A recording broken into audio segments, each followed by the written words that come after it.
The night of October 17th, 1943, settled over the Philippine Sea like a vast, heavy curtain, erasing the horizon and leaving only the faintest traces of starlight reflected across the long, rolling swells. The waters were calm, but carried a tension beneath their surface, a sense of coiled potential that only those familiar with the silent world of undersea warfare could recognize. Somewhere far below, deep in the cold blackness, the American submarine USS Harder moved at 3 knots, her electric motors humming quietly, guiding her toward a point on the map that had been calculated with almost surgical precision. Her captain, Commander Sam Dealey, stood with one hand braced on the edge of the periscope well, staring at the phosphorescent glow of the instrument dials, waiting for the first sign of the Japanese convoy they had tracked for 2 days. Inside the submarine, the air was thick with the smell of oil, metal, and recycled breath. Men moved through the narrow compartments with the careful, economical motions that came only after months at sea, when the walls of the boat felt as familiar as the corridors of a childhood home. Every sound mattered. The gentle ticking of pipes expanding with temperature changes, the hum of the battery bus, the distant thump of waves above. In a submarine, silence was not an absence of noise. It was a presence, a constant companion that amplified every heartbeat and every breath. Far above, on the surface, the first elements of the Japanese convoy were beginning to appear. Through the periscope, Dealey could see the faint outline of a large tanker moving slowly westward, her decks illuminated by dim, shielded lamps. Behind her, a second and third transport followed, each loaded with oil, rubber, bauxite, and machine parts bound for the factories of the home islands. Escorting them were 2 destroyers, Shigyur and Samidare, ships with seasoned crews who had hunted submarines in these waters since the early months of the war. Their lookouts scanned the ocean with sharpened attention. But on a night like this, with the moon hidden behind thick veils of cloud, even the best trained eyes were nearly blind. Harder's crew worked in near darkness, the only illumination coming from red-shaded lamps casting long, uneven shadows across the equipment. The submarine moved slowly, edging into the firing position prepared hours earlier. Dealey knew the timing was perfect. The convoy's speed had remained steady. Their formation had not changed. Their confidence in the safety of these waters had left them predictable, and predictability was fatal when a wolf pack was nearby. For tonight, Harder was not alone. 20 miles to the east, the USS Snook lay in ambush, waiting for her own attack window. And to the north, still running submerged, the USS Trigger traced an arc intended to cut off any Japanese effort to turn back or split their formation. 3 submarines, moving with the coordination of a single organism, each trusting the others to do their part without hesitation. In Tokyo, Japanese naval intelligence still considered such cooperation unlikely. Their analyses, based on earlier encounters, assumed that American submarines operated individually, striking opportunistically and then fleeing before escorts could counterattack. The idea that they now hunted in groups, sharing encrypted messages, mapping convoy routes collectively, and coordinating simultaneous attacks had not yet fully penetrated the thinking of the Imperial Navy. But on this night, that oversight was about to become catastrophic. Inside Harder, torpedo men prepared the forward tubes. The Mark 23 steam torpedoes had been cleaned, checked, and double-checked, their gyros calibrated for the exact angle of the attack. The men worked quietly, each absorbed in a task that could not afford error. Outside, the sea pressed heavily against the hull with the indifferent weight of thousands of tons of water. The submarine felt like a living creature holding its breath. Dealey raised the periscope again. The convoy was closer now, the tanker looming like a dark mountain on the water. The destroyers maintained their positions, unaware of the danger gliding toward them beneath the waves. Dealey lowered the instrument slowly and signaled for the final approach. The motors shifted to silent running. The submarine angled slightly to starboard, adjusting to strike the convoy center. There was no spoken command, no rallying words. Everyone aboard knew what was coming. Minutes stretched. The sea above remained quiet. The destroyers cut white foam through the darkness as they paced their convoy. Then, 15 seconds before the moment of firing, a deep stillness descended inside Harder, a stillness so complete that even the sound of breathing seemed to fade. It was the moment before the blade enters the water, before the tension of anticipation becomes the certainty of action. Dealey gave a signal. The submarine trembled faintly as the first torpedo left the tube. Then a second, then a third. Each one streaked into the blackness ahead, invisible beneath the surface, running straight and true toward the tanker's enormous bulk. Harder immediately turned, banking gently into a downward climb, seeking the relative safety of deeper water. The seconds that followed felt impossibly long. Then, through the hull, a distant, muffled explosion rolled through the submarine like a pulse of thunder. A second explosion followed, sharper and deeper. Then a third, a violent, shattering detonation that resonated through the water. On the surface, the Japanese sailors saw the first eruption of fire break across the tanker's side, rising in a column of flame and black smoke. The ship's bow lifted briefly before sinking into the sea, dragging oil and burning debris behind it. Confusion broke across the convoy. Searchlights stabbed at the darkness. Sirens wailed.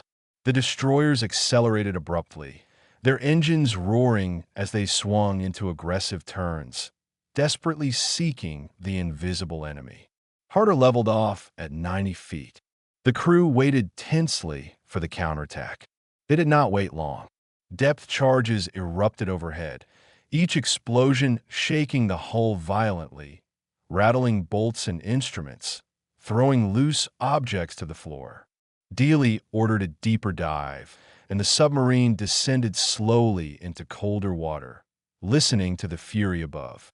But the Japanese escorts were reacting blindly. Their sonar sweeps were undisciplined. Their turning patterns were chaotic. They were hunting the ocean itself, unable to grasp that the attack had been just one phase of a coordinated assault. 20 miles east, Snook received Harder's contact report. Her captain, Lieutenant Commander John A. Moore, angled his boat toward the convoy's eastern flank. Trigger began her own silent approach.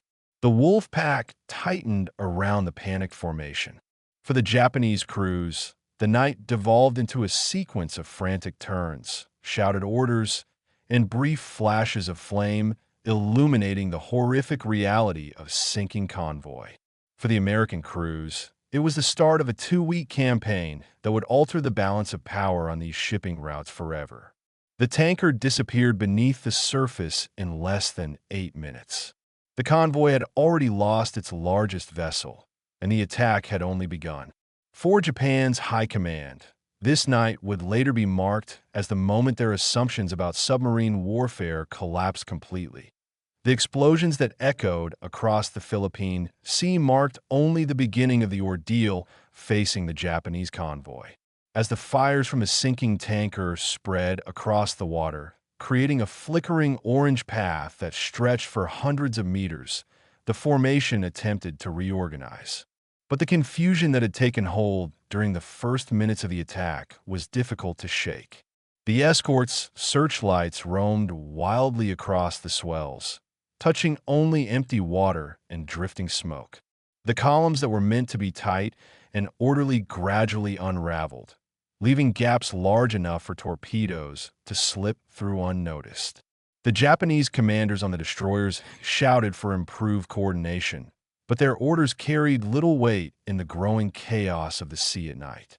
Harder continued her slow descent toward deeper water, her instruments vibrating with each distant depth charge. The submarine creaked from pressure, the hull flexing slightly as she reached 140 feet. Men braced themselves against the bulkheads, keeping their minds focused on their tasks rather than the thunderous concussions overhead.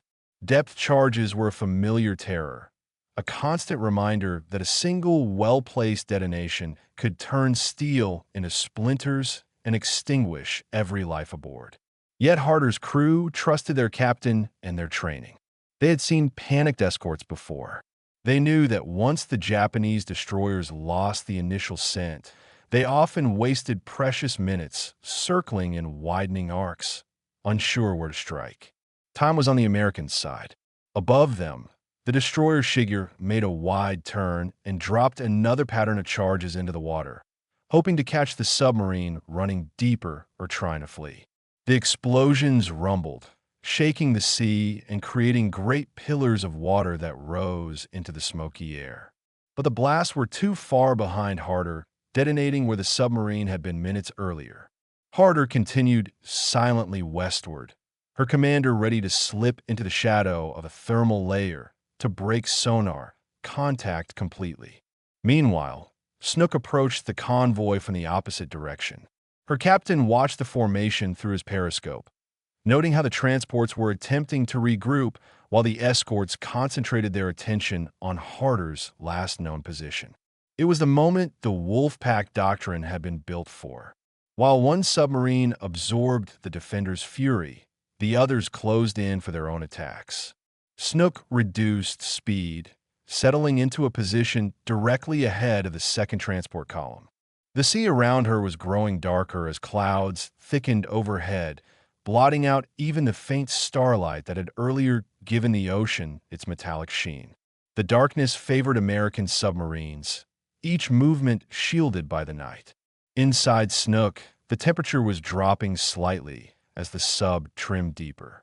Condensation formed small beads on the metal surfaces, sliding down the bulkheads in slow lines. Crewmen wiped sweat from their faces, adjusted their earphones, and listened closely to the distant rhythm of the convoy's screws. Each type of vessel made its own distinctive sound. Torpedo men learned to tell them apart instinctively. The slow, heavy churn of tankers, the sharper, faster beat of destroyers, the erratic vibrations of older transports with mismatched engines.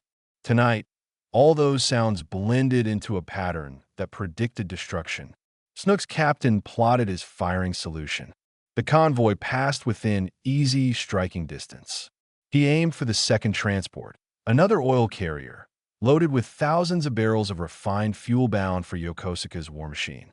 The tanker glided through the darkness with the confidence of a vessel accustomed to safe passages, unaware that beneath the waves a predator was aligning for the kill. The submarine fired a spread of torpedoes.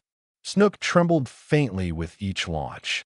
The gyros spun up, the torpedoes angled into their programmed course, and the submarine dipped slightly to avoid leaving a trace on the surface. The crew listened, counting under their breath, timing the run through instinct and experience. The first torpedo struck with a violent flash, tearing open the tanker's forward section. Flames surged upward, engulfing the deck, spreading faster than the crew could respond. A second torpedo hit moments later, pitching the ship sideways. Men scrambled across the tilting deck, some leaping into the sea, others crushed beneath falling debris. The fire reflected off the surface, blending with the burning slick left by the first tanker's destruction. The convoy was now hemmed in by flames and panic. Snook turned sharply, retreating from a scene. But she was not done. As she passed beneath the convoy's trailing edge, she fired a final torpedo at a smaller freighter. The ship burst apart, its cargo, crates of aircraft parts, catapulting into the air like splintered fragments of a shattered machine. 20 miles to the north, Trigger received confirmation of the two hits. Her captain adjusted course. His job was to catch whatever transports attempted to flee the inferno behind them.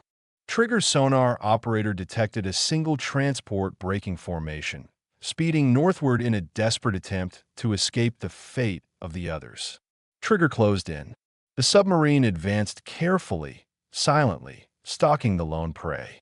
The fleeing transport issued frantic signals to the escorts, but the destroyers were already overwhelmed. Their crews were exhausted, rattled, and uncoordinated.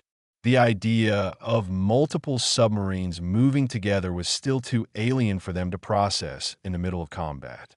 Trigger fired 2 torpedoes at the fleeing ship. Both struck with devastating force. The transport's stern lifted, then collapsed into a cloud of steam and shattered metal.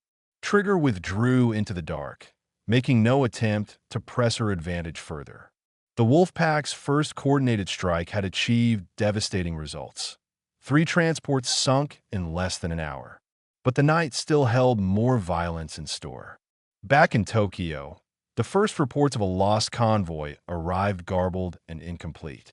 Naval intelligence officers struggled to understand how so many ships could disappear so quickly. The primary assumption was that an unusually aggressive single submarine had attacked. The idea that 3 boats had cooperated with such precision did not appear in any formal report that night. The Japanese admirals regarded American submarines as opportunistic attackers, not coordinated hunters. Their doctrine respected the threat, but did not consider it strategic. That belief would cost them dearly over the following 2 weeks.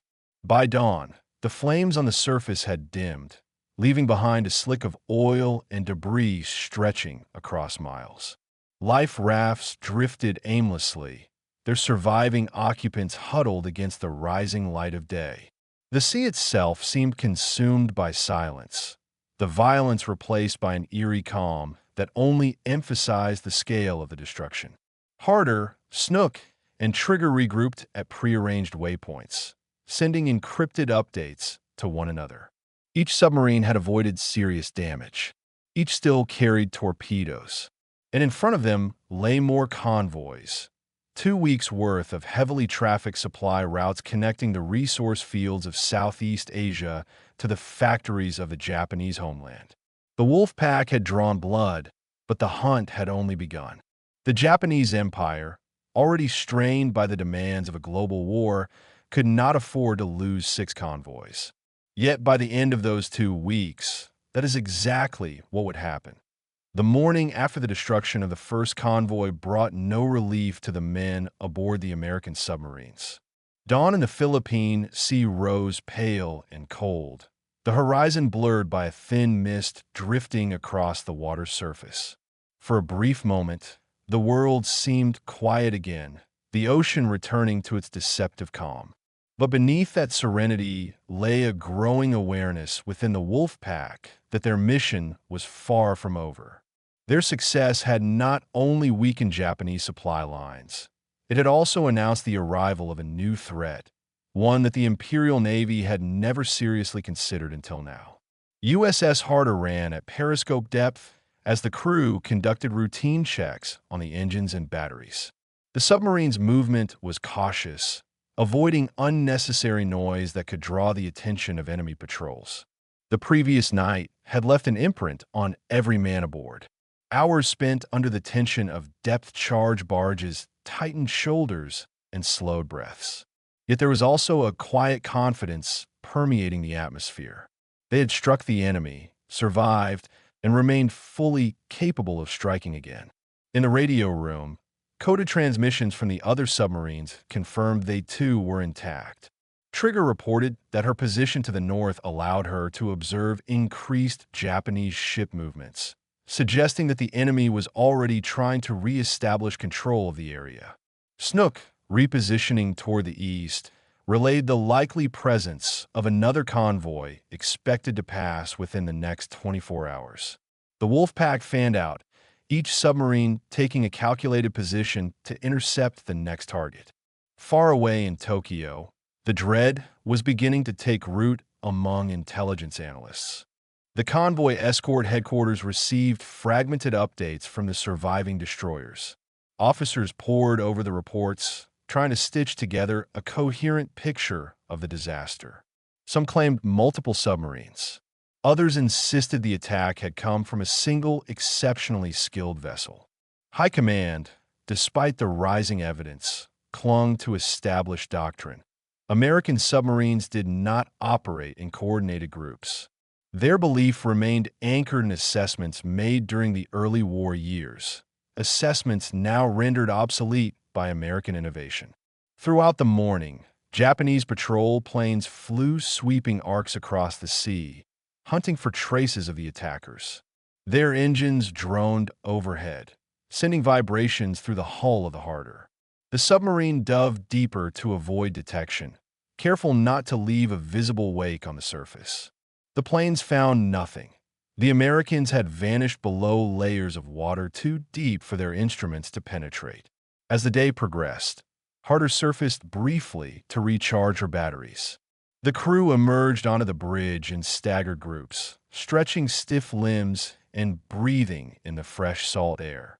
The sunlight reflected sharply off the waves, a stark contrast to the pitch darkness of the previous night's battle. Men scanned the horizon instinctively, even knowing nothing visible threatened them for miles. It was a habit born from survival and the knowledge that invisibility went both ways. Just as the submarines were unseen from above, so too were enemy aircraft hidden behind distant clouds. Dealey, the commander, watched his men with a measured calm. He knew the next days would test them even more severely. Engagements rarely happened in isolation. Japanese convoys traveled along patterns shaped by geography and necessity. Resources flowed through predictable lanes, and those lanes could be exploited by a patient enemy. Patience was something the Wolfpack possessed in abundance. Snook was the first to regain contact with the next convoy. Shortly before dusk, her sonar operator detected the faint, rhythmic thumping of large engines, transports approaching from the southeast. The sound was unmistakably similar to the previous night. Slow, steady, heavy ships laden with supplies. Their course matched known shipping routes heading toward Luzon, where vital base facilities awaited fresh fuel and munitions. Snook tracked the convoy's movement carefully, maintaining a discreet distance while adjusting her trajectory to flank the formation. Trigger received Snook's transmission and moved into a position to intercept from the north. Harder, still completing her battery charge cycle, immediately descended and changed course westward. The formation the submarines adopted resembled a tightening snare, one designed to offer no escape for any ship caught within it. As darkness settled once more, Snook maneuvered into her firing position. The night was darker than the previous one, the clouds gathering into thick masses that blotted out the stars entirely.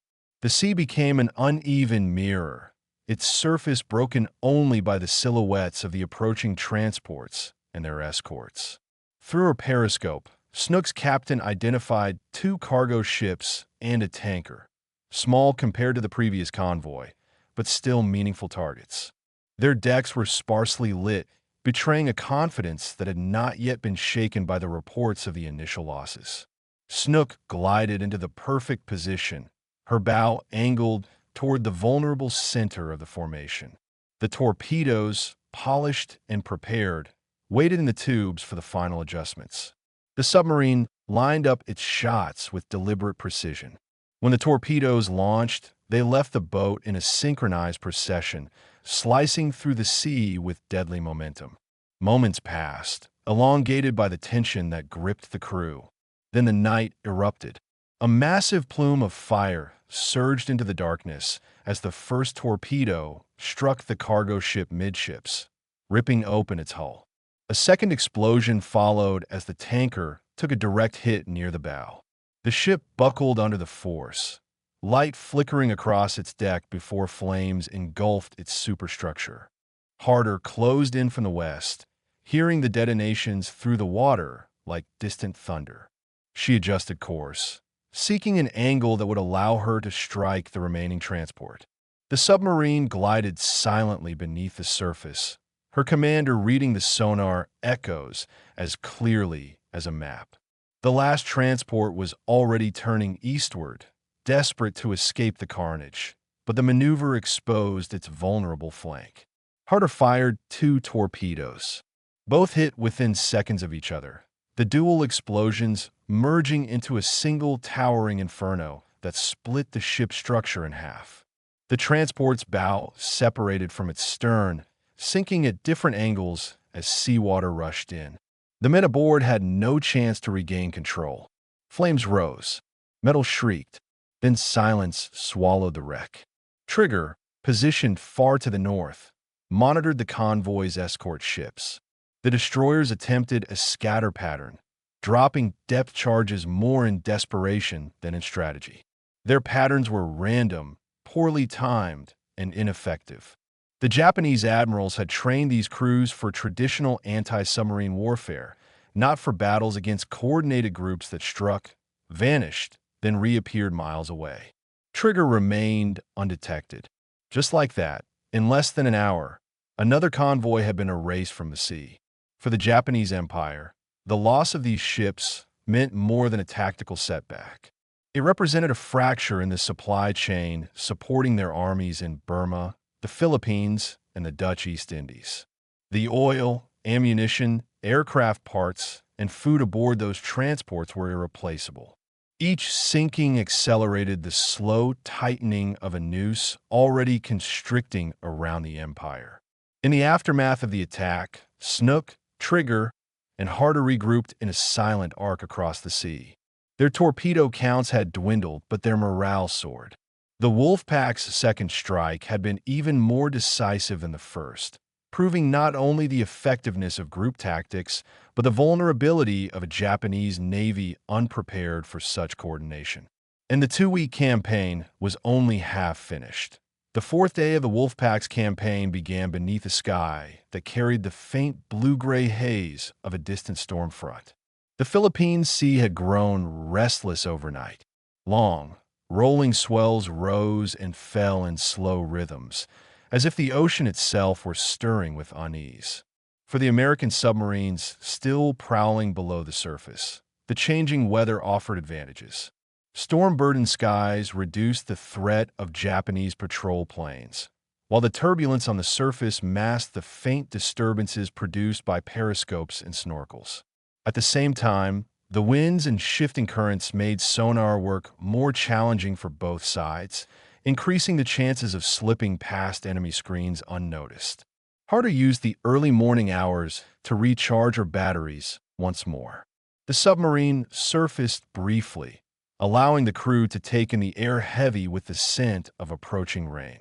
Men stood on the bridge, scanning the choppy waves, their eyes adjusting to the brightness after long hours spent in darkness. Dealey noted the growing swell and the thickening clouds. He knew that, as the storm advanced, visibility would deteriorate even further, creating the ideal environment for another coordinated strike. Their torpedo reserves were lower now, but the Wolfpack still possessed enough firepower to cripple another convoy. Meanwhile, Snook detected faint sonar traces far to the southeast. Her operator identified the distant rhythmic pulsing of large propellers. Another convoy, moving along a course almost identical to the earlier ones. The Japanese Empire depended heavily on these routes, and despite the growing danger, the transports had little choice but to continue their journeys. The Imperial Navy, believing that the worst of the submarine threat had passed, ordered the formations to maintain schedules, relying on deception and altered distances to reduce risk. But those measures meant nothing to the Wolfpack. Every convoy that entered the shipping lanes was another opportunity. Snook shadowed the formation throughout the morning, careful to remain beyond detection. Trigger repositioned to block the convoy's northern escape route. Harder moved westward, intending to strike from the direction the Japanese least expected. The submarines communicated only through short, encrypted bursts, each transmission lasting less than 2 seconds, designed to be indistinguishable from background noise to enemy receivers. The coordination was precise, practiced, and silent. By late afternoon, the sea had darkened under the approaching storm. Heavy clouds hung low over the water, pressing down like a weight. Lightning flickered at the edges of the horizon, illuminating the distant outlines of the Japanese convoy. Through the periscope, Snook's captain could make out the characteristic shapes of several freighters and a large tanker carrying liquefied natural gas, one of the most valuable cargoes the Japanese imported during the war. Two destroyers escorted the convoy, their hulls slicing through waves that grew taller by the hour. The worsening weather created an atmosphere of heightened tension. High winds forced the escorts to maintain reduced speed to avoid rolling too violently. This slowed the entire formation, making it even more vulnerable. As Snook maneuvered into position, waves washed over her periscope, distorting the view in brief bursts. But the captain knew the convoy's speed, heading, and pattern. Visual clarity mattered less than rhythm and timing. Snook glided into firing position, the submarine now buffeted by the motion of the sea above. In the torpedo room, walrus grease and seawater formed a thin sheen on the metal surfaces as torpedo men prepared the tubes. The storm made even the interior feel unstable, vibrations coursing through the hull in sync with the rising swells. The men steadied themselves, bracing feet against bulkheads as they awaited the signal. Snook fired first, for torpedoes streaked out into the turbulent sea, their gyros compensating for the shifting currents. The submarine immediately dove deeper, avoiding the tumult on the surface. The first hit came 20 seconds later, a sound so powerful it reverberated through the water like the strike of a massive hammer. It was followed by another explosion, sharper, more metallic. At the surface, flames erupted across the deck of the liquefied gas tanker, sending a tower of fire hundreds of feet high. The ship cracked open at its midsection, the volatile cargo igniting in a blinding flash that lit the storm clouds above like a fall sunrise. The convoy faltered. The second freighter attempted to veer sharply starboard, but the heavy seas made maneuvering slow and erratic. Trigger seized the moment. Positioned to intercept any fleeing vessels, she fired a spread of torpedoes into the rolling darkness. Two struck the freighter near the stern, tearing it open. The ship's lights flickered before it tilted violently, water rushing into the gaping wounds. Crewmen were thrown from the deck, their figures momentarily illuminated by distant lightning before the sea swallowed them again. Harder approached from the west, guided by sonar rather than sight. Her operator tracked the convoy's disintegrating formation, identifying the frantic, zigzagging pattern of the last remaining freighter. Dealey adjusted course, angling the submarine to strike from beneath the storm shadow. The sea thundered overhead as rain began to fall, its impact on the surface muffled by the growling wind. Harder closed to within 1,800 yards. The submarine rose to periscope depth only briefly, waves crashing over the lens and distorting the image. But Dealey saw enough. The lone freighter struggling to escape, its engine straining. Harder fired 2 torpedoes, each calibrated for a shallow depth detonation in the rough surf. The weapons streaked through the water, fighting against the turbulent currents. Then, with a tremendous noise, both struck the hull. The freighter disintegrated into a cascade of steel, fire, and seawater, the explosion merging with the thunder overhead in a terrifying symphony. For the third time in less than a week, the Wolfpack had annihilated a Japanese convoy. The storm closed in fully as night approached, sweeping across the sea with sheets of rain driven by powerful gusts. Waves rose higher, cresting white under flashes of lightning. Snook, Trigger, and Harder descended to safe depths, allowing the storm to mask their escape. The violent weather provided a sanctuary from Japanese counterattacks. Even the most determined escort ship could not effectively hunt submarines amid such turmoil. Far above, the Imperial Navy destroyers struggled simply to maintain control. The sea slammed against their hulls, tossing them in chaotic arcs. Their sonar equipment, already limited, became useless as the crashing waves filled the water with incoherent noise. Their crews clung to railings, drenched and exhausted, unable to determine whether the storm or the submarines posed the greater threat. By the time the sun rose the next morning, the storm had moved northward, leaving the ocean eerily quiet. Debris from the destroyed convoy drifted across miles of open sea. Oil slicks glistened under the weak light of dawn. No sign remained of the once orderly formation that had set out only hours earlier. In Tokyo, shock grew sharper. Reports of another lost convoy arrived throughout the day, each message more bleak than the last. Admirals reviewed the destruction with a mix of disbelief and frustration. They clung to the belief that luck, not strategy, favored the Americans. Yet beneath that facade, fear took root. Something was changing along the sea lanes. Something methodical. Something deadly. For the Wolfpack, success brought no celebration. The submarines remained silent, cruising through the depths like shadows. Their torpedo reserves were now critically low.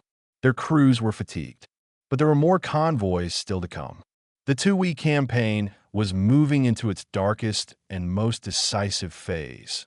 The final week of the Wolfpack's operation unfolded under a sky that was clearer than any day before it, as if the storm had washed the heavens clean. The ocean had returned to its calm, glass-like surface, but beneath that mirror lay the ruins of supply lines that once fed the Japanese war machine. The American submarines, Harder, Snook, and Trigger, moved through the depths with the silent assurance of predators that had not merely survived the hunt, but mastered it.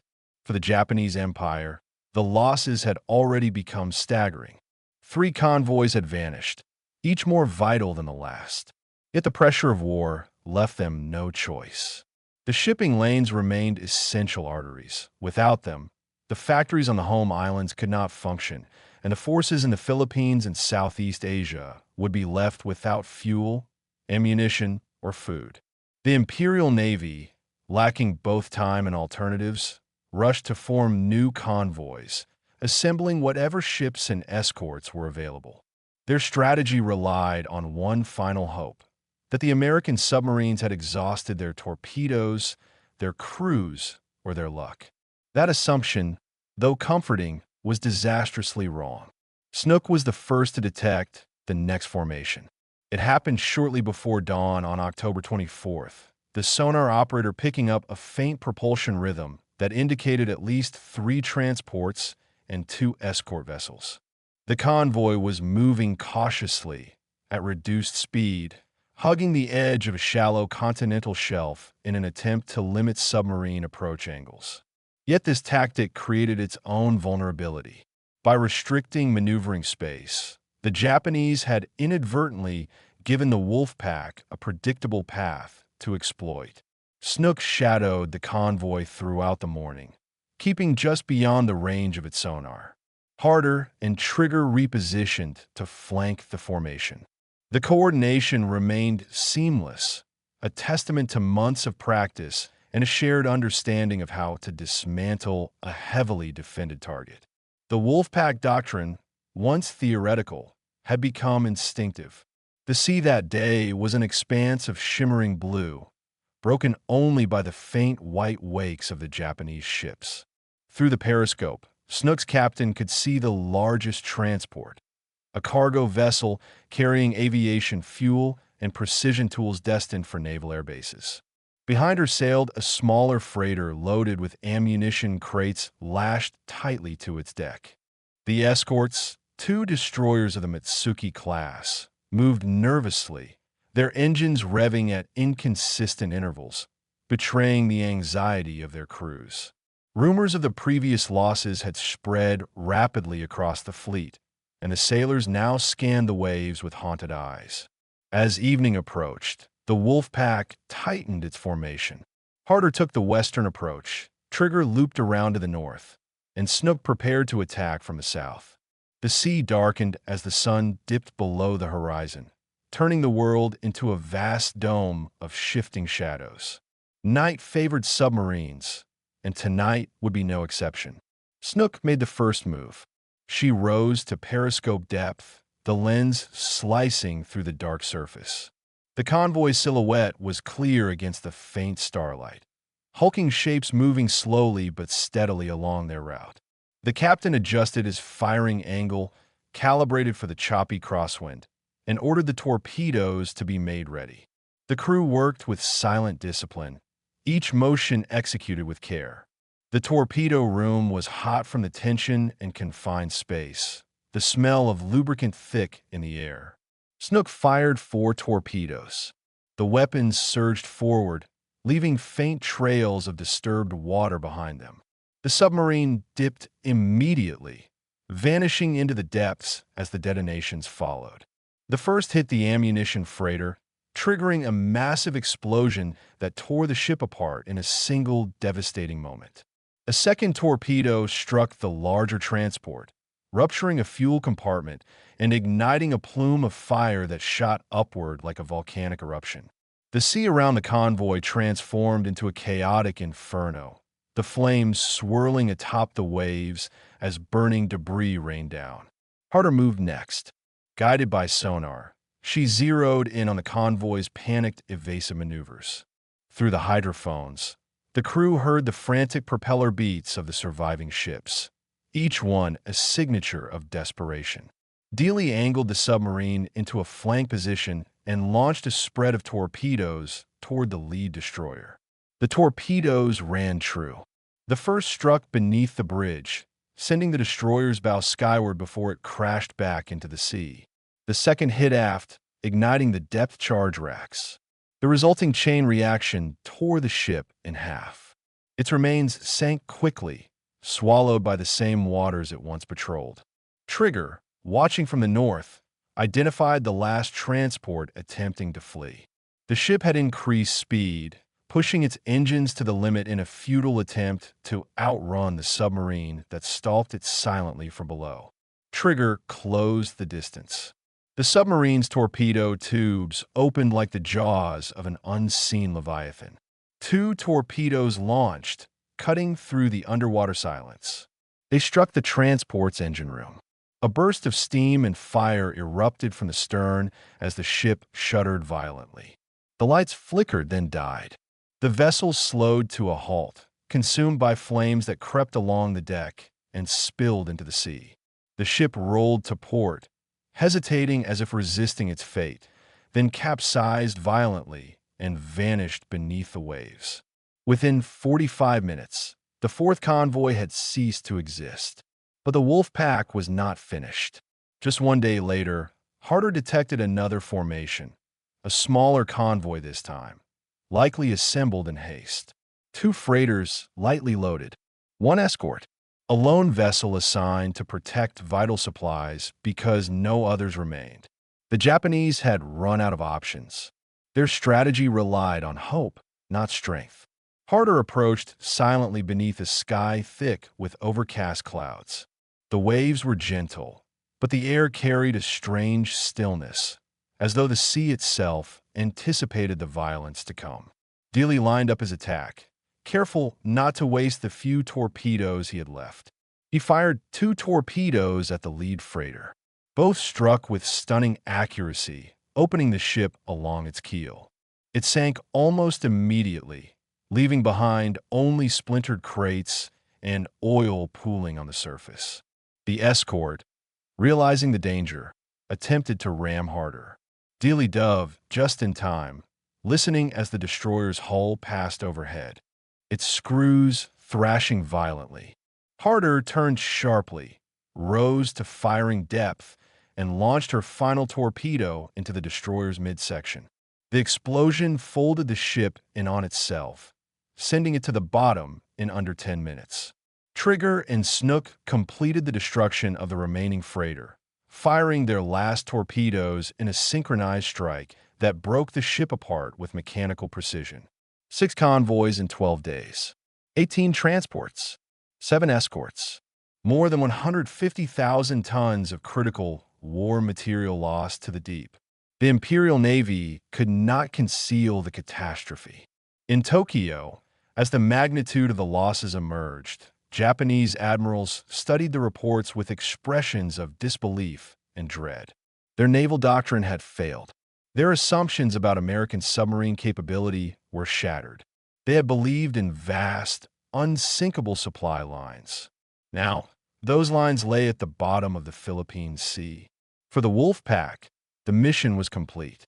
Their torpedoes were spent, their batteries exhausted, their crews worn thin by days of tension, submerged operations, and the mental strain of silent warfare.